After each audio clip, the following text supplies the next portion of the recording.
Do you struggle with the seagulls in Finding Nemo like I do? It sounds too much like me. Mine. So recently I have been struggling to let go of some things that I felt God was asking me to, and really in pain over letting go of them. And as I did that, I started to think about what Solomon's words were in Ecclesiastes at the very beginning, right?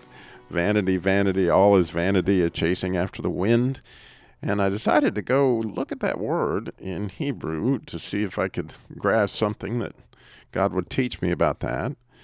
And as I did, I couldn't help but notice that, oh my goodness, the word for vanity, hevel, is actually the same word as Cain's little brother, the one back in Genesis chapter 4, which just totally intrigued me that his name would mean actually vapor or a breath, right? That which Solomon would coin as being something that we chase after, and immediately drew me into this whole discussion. And as I looked at it, I couldn't help but note that, oh my goodness, there is a secret to the human condition of taking possession of things that were actually gifts, that were actually just a vapor.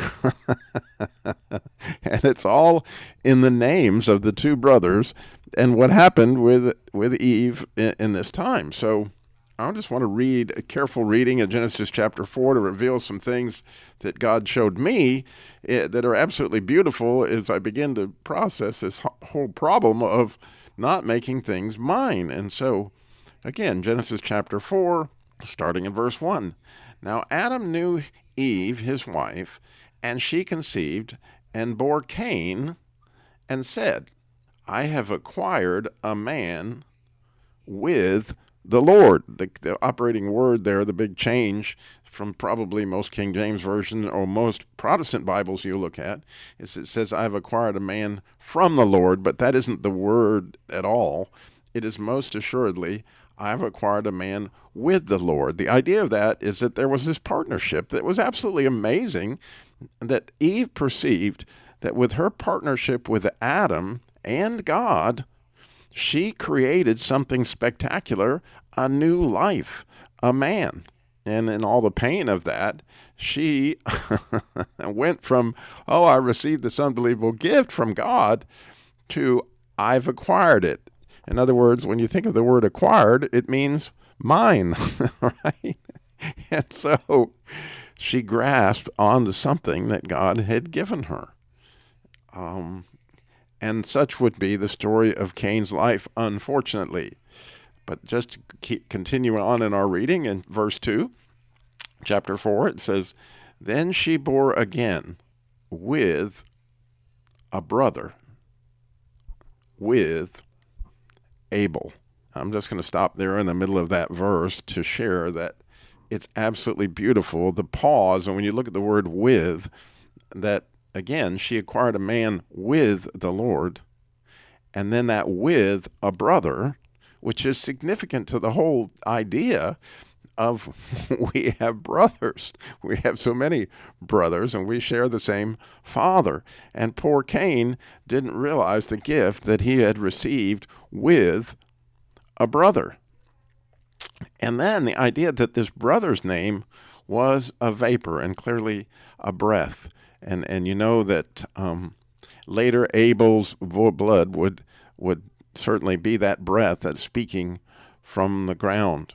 It's a spectacular idea that in Cain's offering you see the exact problem that I struggle with and so many of us struggle with, is things are mine.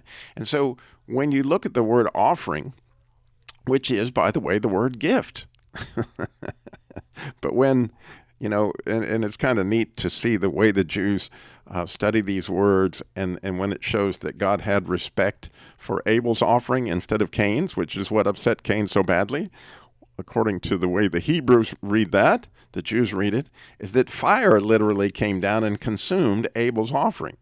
Well, you can imagine if you were Cain and you watch the fire come down and consume this offering, you're like, what's up with this other offering? Again, the challenge is that Cain did not give the best of what he had. And in other words, he was giving God part of what he considered to be mine.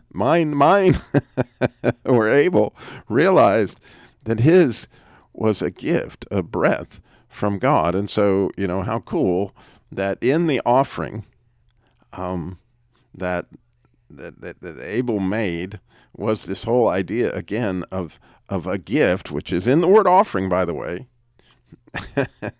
not something that is mine. And so as you think about that, this morning, and I'm certainly thinking about it like, oh my gosh, the human condition. God gave us so many gifts. He gave us children. He gave us, they're vapors, right? And anybody who's had children knows that that's a vapor. Or he gave you a ministry, or he gave you a job. They are vapors. They are vapors. They're beautiful. They're a gift. They're meant to be done with God. There's the operating word. It's used so many times in those first two verses, that she acquired a man with God. And then she bore with a brother and with Abel. And so now the challenge to all of us is, can we do what we are doing with what we consider to be mine with God and with our brothers?